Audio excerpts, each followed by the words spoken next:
বেগম খালেদা জিয়া এবং শেখ হাসিনা একে অপরের পরিপূরক।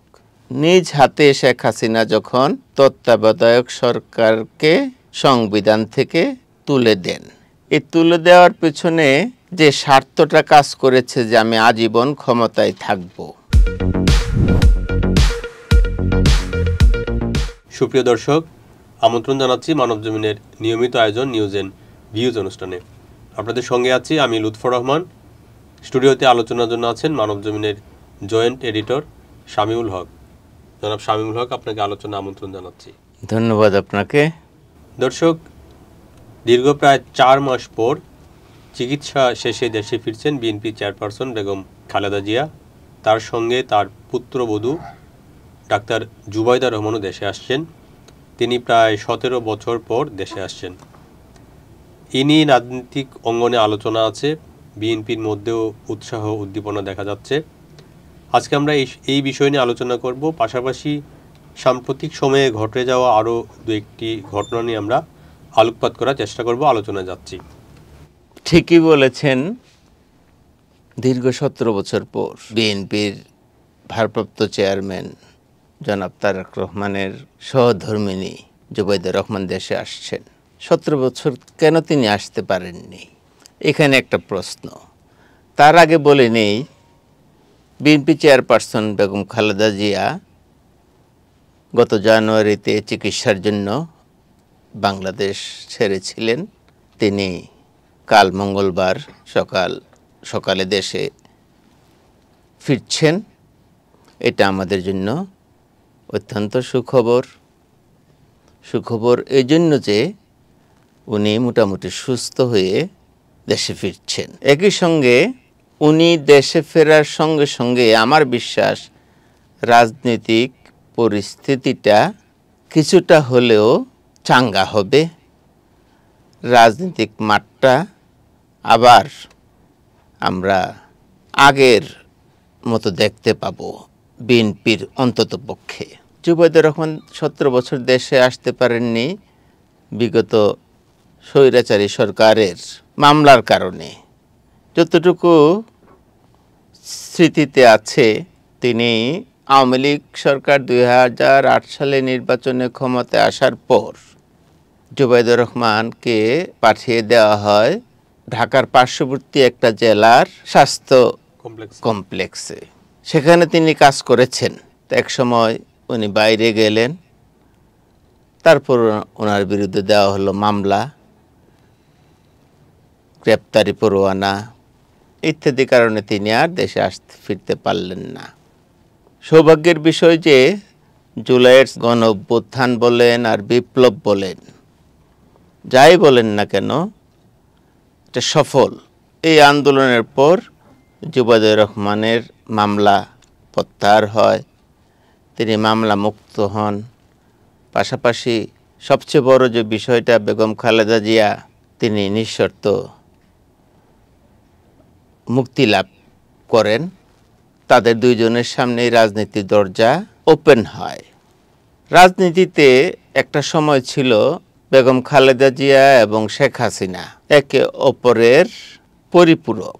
1991 সালের কথাই ধরেন, রাজনীতিতে প্রথম বাংলাদেশের নারী প্রধানমন্ত্রী হন বেগম খালেদা জিয়া, 96-তে হন শেখ হাসিনা।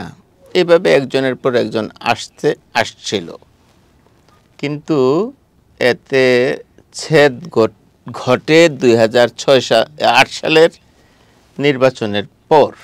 নিজ হাতে শেখ হাসিনা যখন তত্ত্বাবধায়ক সরকারকে সংবিধান থেকে তুলে দেন, এই তুলে দেওয়ার পেছনে যে স্বার্থটা কাজ করেছে যে আমি আজীবন ক্ষমতায় থাকব, এখানে স্বার্থ ছিল।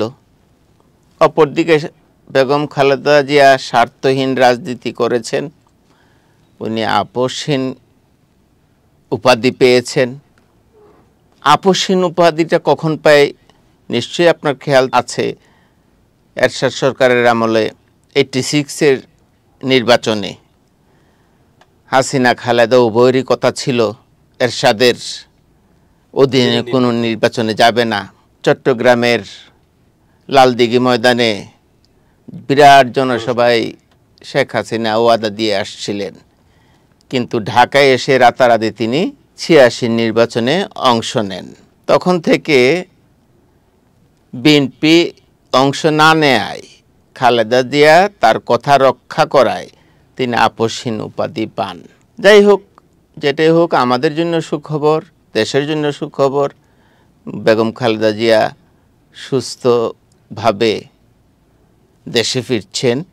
আর একটা ঐতিহাসিক ঘটনা, কাতারের আমিরের দেয়া বিশেষ এয়ার অ্যাম্বুলেন্সে উনি যেমন গিয়েছিলেন চিকিৎসার জন্য, দেশেও ফিরছেন সেই এয়ার অ্যাম্বুলেন্সে, যেটা বিশ্বে একটা বিরল ঘটনা। না, উনি বেগম খালেদা যে দেশে আসছেন, উনি বিগত সরকারের সময় আওয়ামী লীগ ফেসিবাদী শাসন যখন চলছিল তখন কিন্তু ওনাকে নানাভাবে নির্যাতন করা হয়েছে। উনি যে জেলে ছিলেন সেখানে উনি নির্যাতিত হয়েছেন, দলের পক্ষ থেকে অভিযোগ করা হচ্ছে, এবং উনি ঠিকমতো চিকিৎসা পান নাই, যে কারণে ওনার স্বাস্থ্যের বেশি অবনতি হয়। এবং দফায় দফায় কিন্তু বলা হচ্ছিল, ডাক্তাররা বলছেন যে ওনাকে বিদেশে নিয়ে যাওয়ার জন্য, কিন্তু আওয়ামী লীগ সরকার তাকে বিদেশ যাওয়ার অনুমতি দেয়নি। সর্বশেষ উনি যখন গেলেন তখন কিন্তু দেশ আওয়ামী লীগের শাসনমুক্ত হয়েছে।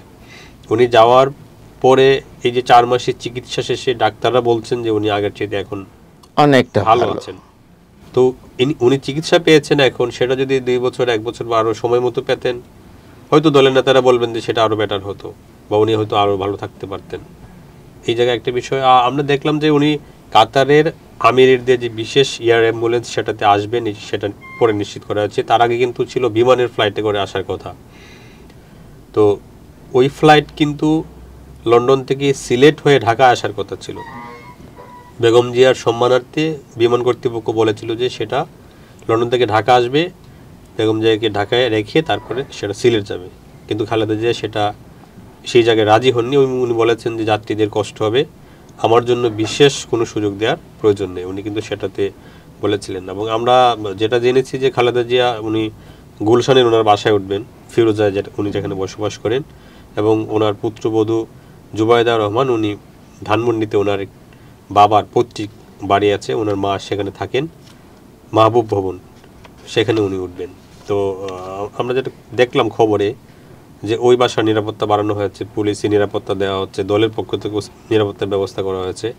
বিএনপির ভারপ্রাপ্ত চেয়ারম্যান তারেক রহমান উনি কিন্তু দলের নেতাদের একটা নির্দেশনা দিয়েছেন যে এই যে নিরাপত্তা দেওয়া হচ্ছে ঠিক আছে, কিন্তু এই নিরাপত্তার কারণে যাতে ওই বাসার আশেপাশে যারা আছেন, যারা প্রতিবেশী, তাদের যাতে কোনো সমস্যা না হয়।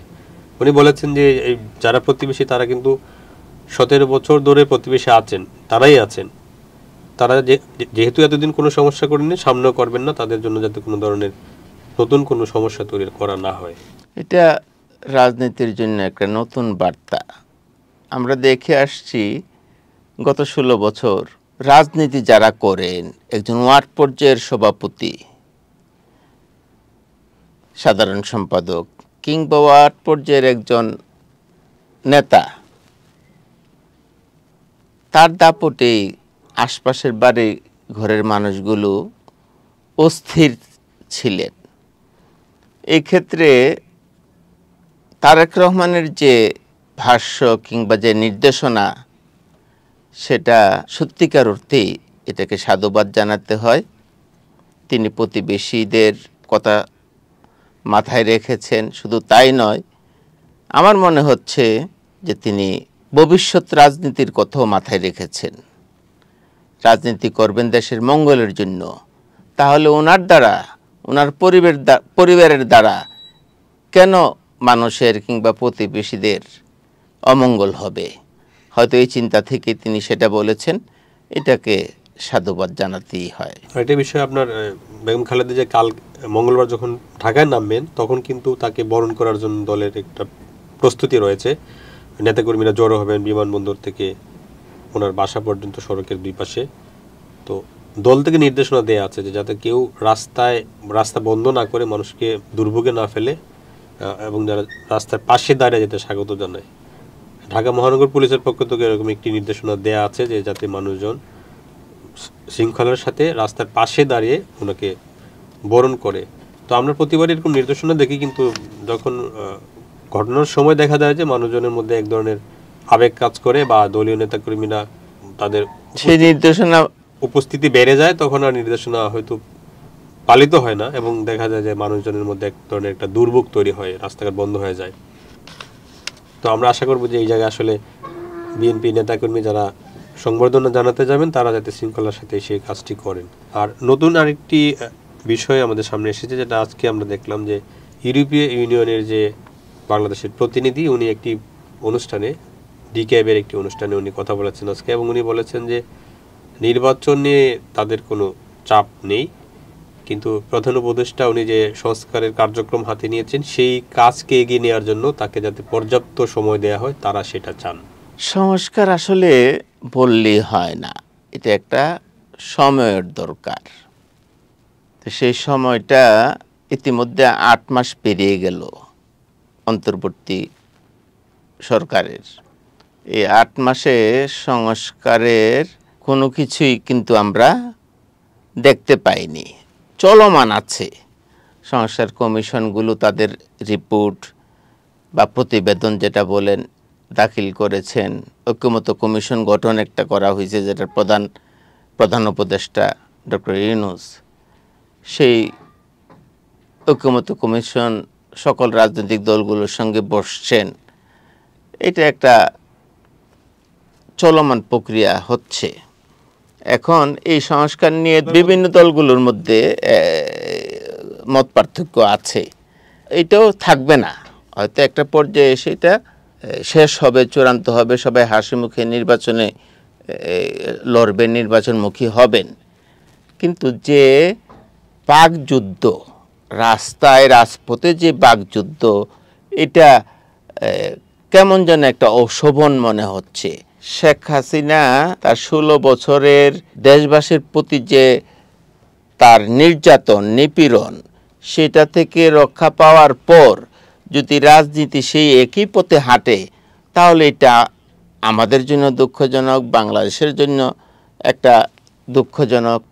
কারণ এখন দেখছি কি, এনসিপি এক কথা বলছে, বিএনপি এক কথা বলছে, জামাত এক কথা বলছে। আমরা তো জুলাই আন্দোলনের পর আমরা সেটা আশা করিনি। আমরা ভেবেছি যে সকল দল এক মঞ্চে উঠে এক সুরে কথা বলবেন। না, আমরা তো সেটা দেখেছি।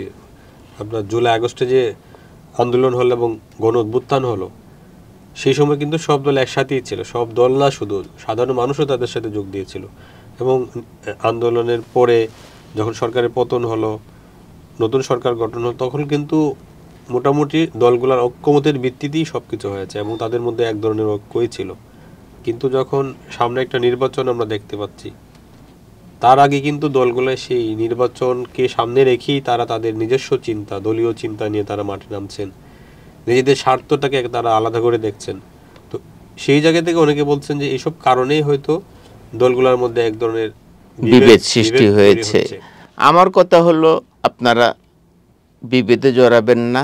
রাজনৈতিক দলগুলোর প্রতি অনুরোধ থাকবে, বাংলাদেশকে নিয়ে প্লিজ আর খেলবেন না।